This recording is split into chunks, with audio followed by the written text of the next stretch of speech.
मी doctor काजरी, मी काजरी हॉस्पिटलमध्ये consultant orthopaedic surgeon आहे.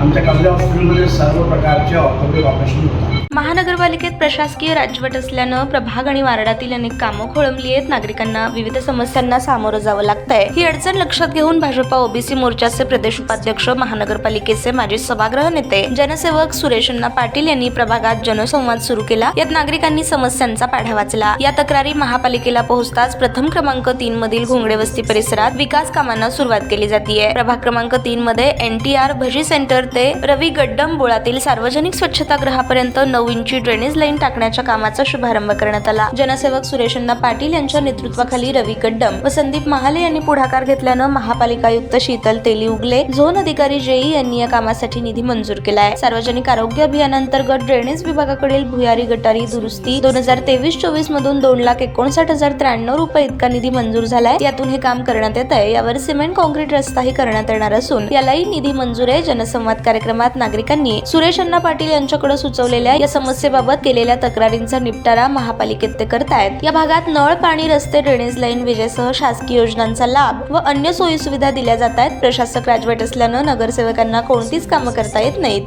शहर व हद्दवाढ भागातील समस्या अडचणी असल्यास नागरिकांनी स्वतः महानगरपालिकेच्या आयुक्त, झोन अधिकारी यांच्याकडे संबंधित विभागाकडे तक्रार करावी आणि त्यानंतर ही कामं केली जातात. तक्रारीची दखल न घेतली गेल्यास माझ्याशी संपर्क साधा. आपण सर्वजण मिळून अडचणी सोडवू असा विश्वास जनसेवक सुरेश अण्णा पाटील यांनी दिला आहे. यावेळी विविध नागरिक, पदाधिकारी व कार्यकर्ते उपस्थित होते. भाजी मार्केट इथे या ठिकाणी खरं तर 50 वर्षापासून हे या ठिकाणी लोक राहत असतात. परंतु लोक राहत असताना या भागामध्ये ड्रेनेज लाईन नाही आहे.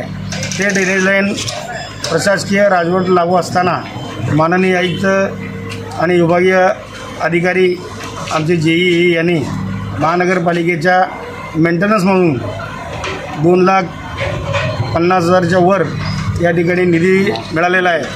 खरं तर हे महानगरपालिकेचं कामामुळं मिळालं आहे. कोण असं म्हणू नये की माझं श्रेय, तुझं श्रेय.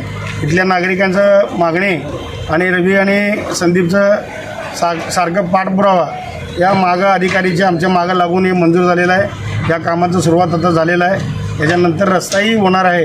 परंतु या भागातलं जे काही अजून समस्या, लाईटचा असू दे, पाण्याचा असू दे, ड्रेनेजचा असू दे किंवा दिवाबत्तीचा असू दे किंवा साफसफाई स्वच्छताचा असू दे, ते सर्व आपल्या या जनसंवाद कार्यक्रमामध्ये आपण बोलल्याप्रमाणे या ठिकाणी कामं करत आहेत. जर या ठिकाणचे कामं होत नसतील तर आपण अवश्य माझ्याकडं आणि आपल्या अधिकारीकडे तक्रार करावं. हे सर्व कामं आता प्रशासकीय राजवट लागूमध्ये या ठिकाणी एवढं सांगायचं आहे, या प्रभाग क्रमांक 3मध्ये ज्या ठिकाणी पाण्याचं लाईन नाही, ज्या ठिकाणी ड्रेनेज लाईन नाही, ज्या ठिकाणी रस्ते खराब झालेले आहेत, ते सर्व कामं जर आम्ही नगरसेवक करत नसतील नगरसेवकाची अज्ञात होत नसतं आहे. परंतु महानगरपालिकेचे आयुक्त आणि आमचे विभागीय अधिकारी, आमचे JE यांना वरिष्ठांनी सांगितलेले आहेत, ज्या भागात हे सर्व समस्या असतील ते सर्व सुचवा. आपण या भागातलं त्यांना नाही तर मला सुचवा, मी त्यांना सुचवून हे सर्व कामं जेवढे दिवस अजून प्रशासकीय राजवट लागू राहील तेवढे दिवस आम्हाला निधी मिळाला नाही तर चालतं आहे. पण आयुक्त मॅडमला सांगून या ठिकाणी सर्व कामं आपण या ठिकाणी करूया, जेणेकरून आपल्या सर्व समस्या या ठिकाणी महानगरपालिकेचे आपण सोडवायचा प्रयत्न माननीय आयुक्त मॅडमकडनं करूया, हीच आपल्या सर्वांना विनंती करतो.